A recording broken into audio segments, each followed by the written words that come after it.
Hello, everyone, and welcome back to the latest edition of the Jacob Elyachar Podcast, our 5th anniversary season. I'm your host, Jacob Elyachar, and Chief Content Producer and writer of JakeSake.com, a pop culture entertainment news website. If you're watching this on YouTube, please give us thumbs up, and please subscribe to my YouTube channel, please. Now, if you're listening to us on any of our audio platforms, please give us a 5-star rating, download this episode, and more episodes, please. I'm thrilled to welcome this celebrity chef to us today. He is a culinary virtuoso, and you may have seen him on Bravo's Below Deck Mediterranean Season 7, and he's the author of Salted. As of this recording, he has over 4,600 Facebook fans and 69,000 Instagram followers. Please let me welcome Chef Dave White to the podcast. Hey, Jacob. Thanks for having me. Stoked to be here. It's great to have you here, Chef Dave. Thank you so much for taking time out of your schedule to talk with me today. I appreciate it. No, that's awesome. No, stoked. Yeah, a lot going on. Just got back from Atlanta. Huge barbecue festival with Kamado Joe and some friends that we met in Ukraine a few years back. So it's been a busy weekend, but super fun. Nice. Have you ever been to Kansas City? I haven't. No, I haven't been to Kansas City. Well, when you're going to come into my home, I live in Overland Park, Kansas, suburb of Kansas City, but you got to check out our barbecue if you're ever in here, and I'll make sure to take you on a next tour. Oh, that's awesome. There was always loads of debate during the Kansas City barbecue and the Texans. So it always gets brought up in conversation, even this weekend in Atlanta, actually. Oh, yeah, because there's a lot of great barbecue, but the thing is, once you have Kansas City barbecue, I guarantee you. Get me over there. Definitely. All righty. So let's get started, shall we? So when did you get interested in cooking, and how did that passion evolve and desire to pursue a career in the culinary arts? So basically, I didn't really have much going for me as a youngster. It's a bit of a troublemaker. Grades were terrible. But so I started washing dishes at the age of 13 in a pretty big restaurant in my local town. So yeah, I was pretty underwater, 3 days a week, busy weekends, washing so many pots. But I did it for a year. They offered me an apprenticeship. So I did 5 split shifts in the restaurant, and I did 1 day a week at college. Did that for 3 years. I love seeing all the big chefs with the big knives and their large pints of beer.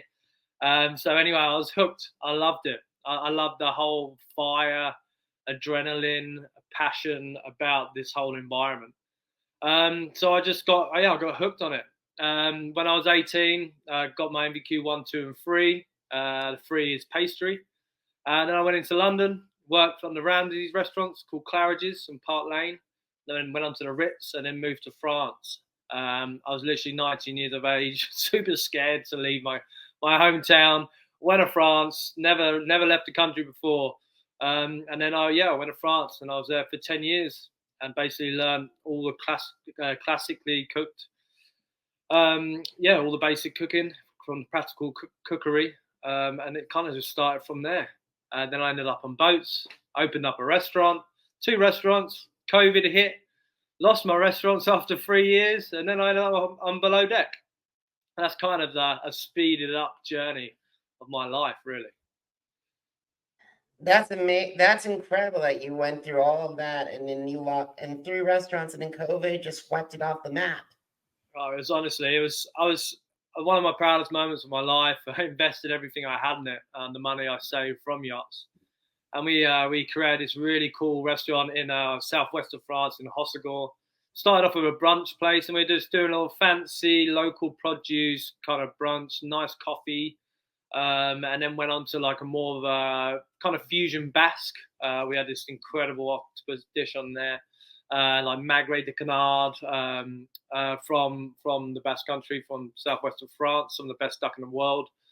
It just went on and on from there, and it was hard work though. I mean, and the tax in France is ridiculous. So, but it was a great journey. It sucks we were such a kind of, I guess, a small business, seasonal, only 6 months of the year. So it was just too much pressure. And I'm glad it was a journey, a rough journey, a fun journey. Learned a lot, but then obviously Below Deck also opened up a lot of doors for me too. So.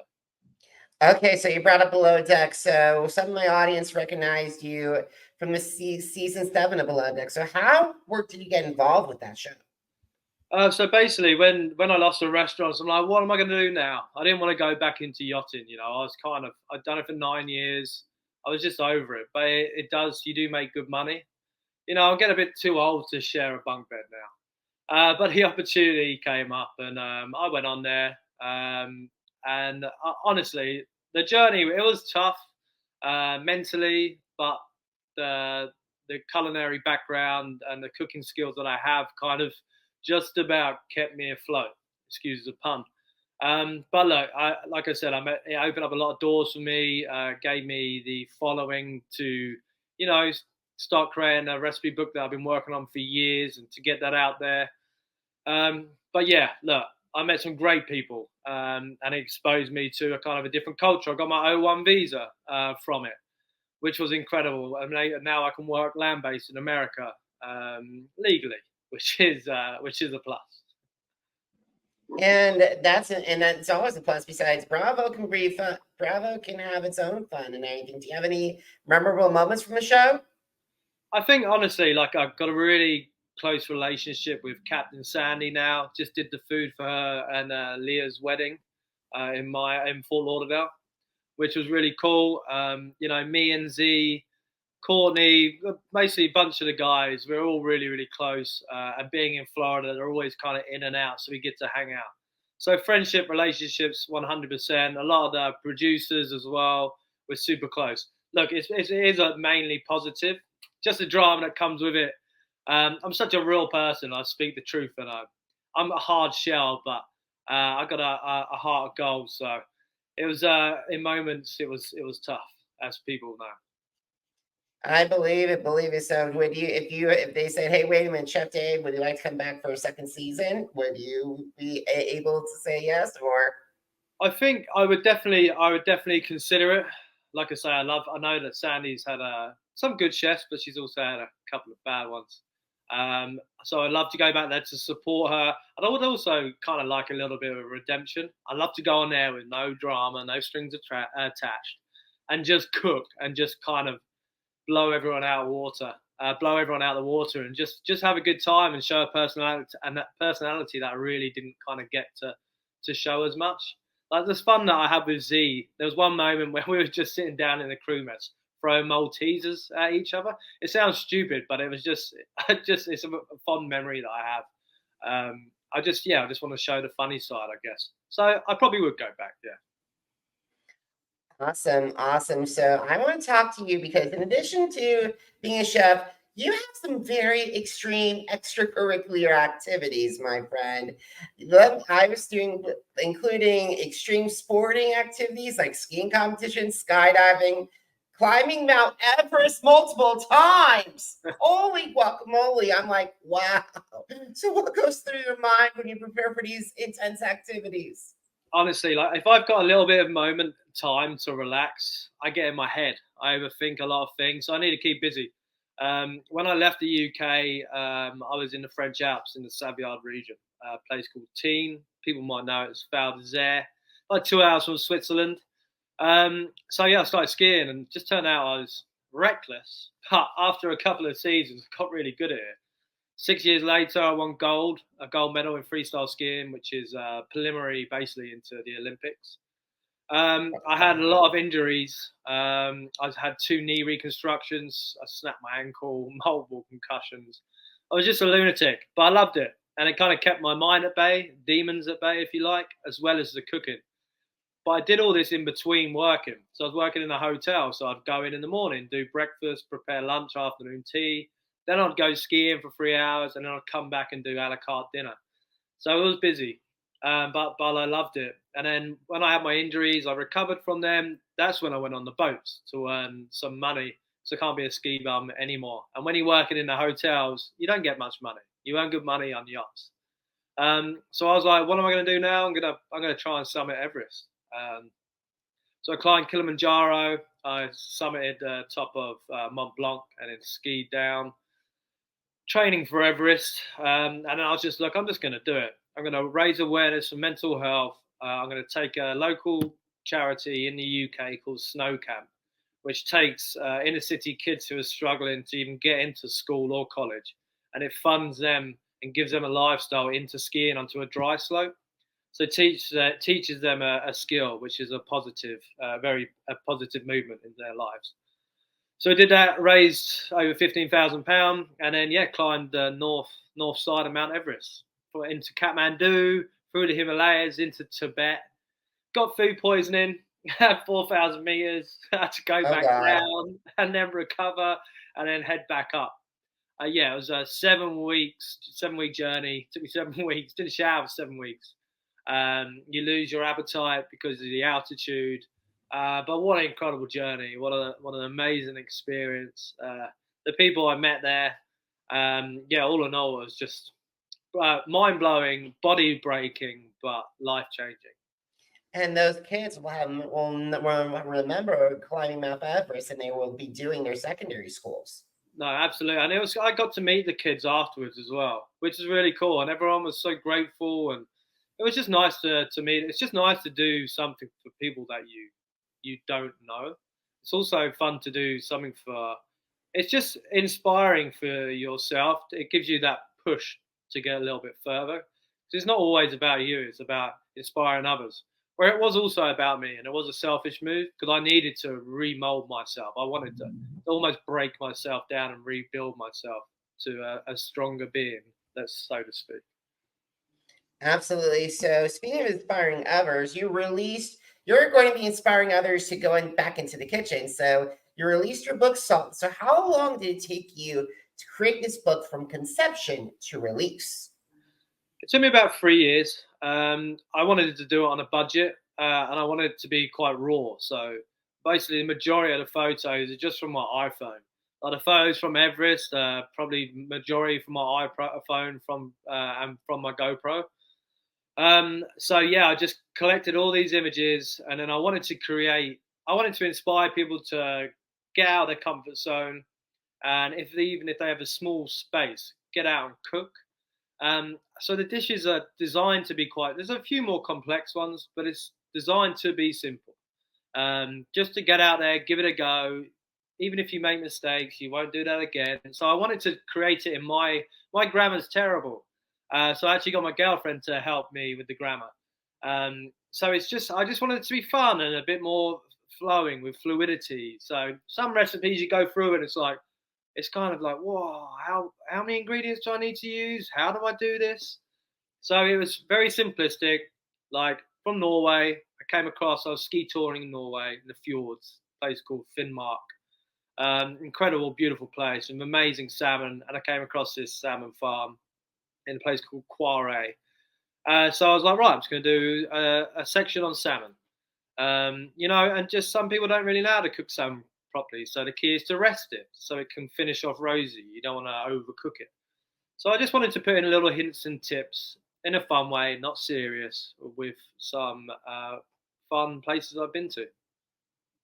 Awesome. And I actually picked out some of the recipes because believe me, there are some really eye-catching books. And I got to say this. I want to start off with your incredible charred bass octopus, my friend. As you can tell, it looks beautiful. So this is basically, when my restaurants were in the Basque Country, we were basically on the doorstep of San Sebastian. It's probably the culinary hub of the planet, in my opinion. It's also 5 hours from Barcelona. Some incredible restaurants there too. So there's this massive octopus. So the best way to do it, the idea when you cook an octopus, you don't want to boil the water. When you boil the water, you lose the skin on the outside. You want to render that fat down. That's fat. You want to crisp it up. So how they do it in the Basque Country is, I've never been in the kitchens, but from my opinion, they basically shallow fry it in olive oil. So you basically you get your lemon, celery, parsley, onion, garlic in your water, let it simmer, hour and a half, let's just say 90, 95 degrees. Take it out, let it rest, and then into that hot oil and just crisp it up. And honestly, it's so tender, juicy, not dry, and it has this crispy, sweet acidity to it. It's incredible. And then with this roasted red pepper, some smoked paprika, and that puree lime juice, and just blitz that down to almost like a chunky puree, real rustic. with some nice grilled vegetables there. So simple, but the flavors are just delicious. I gotta say, how for someone that's in Kansas, the Midwest, or like that's or in the landlocked, how can they find octopus? You can find it I cooked it. I did a pop up in Boston. Most of the time, you can get it frozen as well. And people think when you buy a frozen product, it's bad. It's not always the time. A lot of fish you kind of want frozen. I know it's octopus or fish. Well, people would argue different to that. But sometimes people say freezing octopus, it actually, because of the water particles in the fish, when you defrost it, it expands. So it almost breaks down the fat. Things like tuna, salmon, a lot of sushi people would rather freeze their fish to get rid of the pesticides. So you can get frozen octopus from most places. Thaw it out and then just do the same method. Just never salt it. Never salt the water. Never salt the octopus. That's a myth. Don't do that. Alrighty, the next recipe I loved because I'm a huge egg spengler person and I love this Norwegian waffle. It looks absolutely divine. So we're in Norway, and I love an eggs Benedict too. So we got the salmon, and then you can either do a beetroot cure, would be magnificent. It's in the book too. So this one we just did like a classic kind of gravlax, or you can just go to the store and buy some smoked salmon, right? Because again, we don't have time to spend all this time on cooking, especially for your family or your friends. Sometimes you just want a quick dish which is healthy and delicious. So the waffle is just a classic. It's basically a pancake recipe in a waffle machine. Very, very simple. Bicarbonate soda in there just to make it nice and light. You got to smoke salmon, some fresh dill, and then again just a little bit of caviar for garnish. You don't have to have the caviar, and a simple poached egg with white wine or apple cider vinegar. Very simple, very delicious. Maybe some sour cream on there too. But it takes. I mean, how long does it take to poach an egg? 6 minutes. And make a waffle mix. You could do it anyway. You just chuck it all in the bowl and whip that up, get some air into it, and you're good to go. So fun, delicious, salty with your poached egg. Happy days. Believe me, and like if there are any alternatives for some people that have the budget, like recommendations, like with the tartar, especially with the caviar. So the caviar, this wasn't a fancy like beluga caviar. Sometimes you can go into Whole Foods and you can buy trout's eggs, salmon eggs. If you bought trout eggs or salmon eggs, they cost you probably like $10. And then just don't even put the caviar on there. You don't even need it. Grate some horseradish on there. No, maybe some fresh peas for a little bit of texture. Don't even put the caviar on there. It's overrated anyway. I agree completely. So the final recipe I would love to grab is speaking of where I want to continue on the salmon trail and conclude, but the last but certainly not least is that fabulous salmon tartar. Salmon tartare. You know, when you're making a tartare, the classic way in France is your egg yolk, your diced shallot, capers, cornichon, other known as a gherkin, and then a little bit of zest through there at the end. Some people add mayonnaise, a little bit of hot sauce, Tabasco. But this one, because of the fat on the belly of the salmon, right, there's so much flavor there anyway. So all we want to do is add citrus, capers, onions, cornichon, that acidity. And then a little secret is add a little bit of French dressing. So you got your Dijon mustard, your olive oil, and then apple cider vinegar or a balsamic vinegar. And then that just makes it even more creamier. So there's all these little tricks that you can just try out. And then the radish there, just to give it a little bit of spice. And I just sprinkled some black pepper and charcoal on there. More for garnish, but it does help the texture. And it's so simple. You could even just chuck on a little poached egg on there too, which would be lovely. But again, so simple, delicious, clean, healthy, fatty. I mean, is good fat good fat? I don't know. It depends. It depends if you walk it off anyway. But it's definitely a good one. Awesome. Now, I'm for the salmon tartar. Is it basically you cook it with it's cooked salmon, correct? It's cooked salmon, but I mean the acidity from the lemon juice and the vinegar the acid from that will cook the fish. But technically speaking, it is raw. Like I wouldn't be getting salmon from, say, a public superstore, a public supermarket.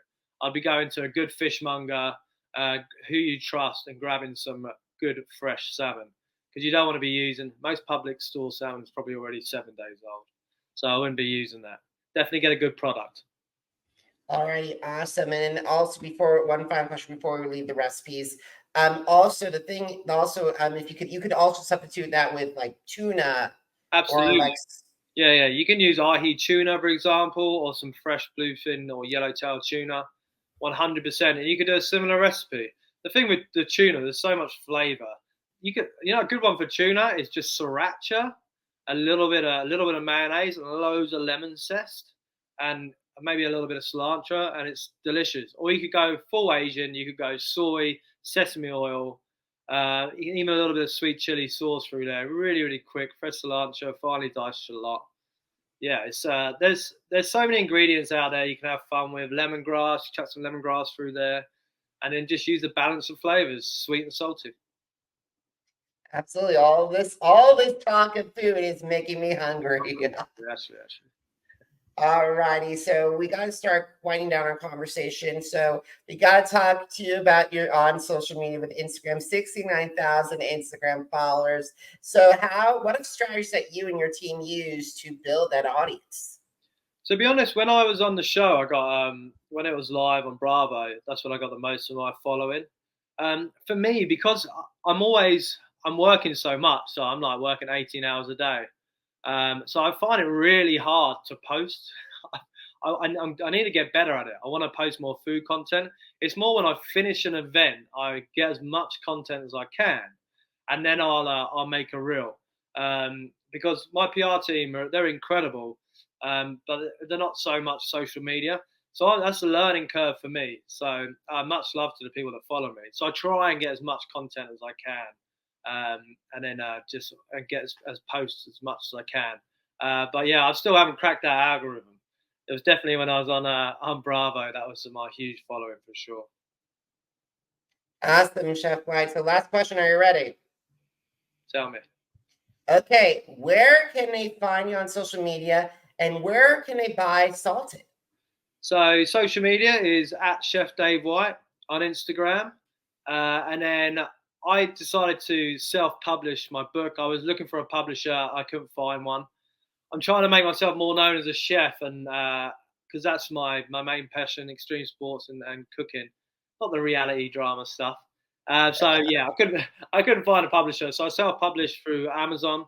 So you can find it on Amazon. You can just type in Salted, Cooking Saved My Life, or a recipe book with a story to tell, or just Salted. And then the links in my bio and on my links on Instagram. Awesome. So guys, if you missed an episode of the Jake's Take with Jacob Elyachar Podcast, visit our channels on Amazon Pop Music, Apple Podcasts, iHeartRadio, Podchaser, Spotify, and Spreaker. Jake's Take with Jacob Elyachar, JACOB ELYACHAR. Now, are you on social media? Because I'm on social media too. Facebook, Instagram, Threads, Twitter, and YouTube. Jacob Elyachar, JACOB ELYACHAR. Want to know what's going on with America's Got Talent this season? Who won the latest season of Masked Singer USA and my new music reviews and more of my interviews? Head over to jakes-take.com.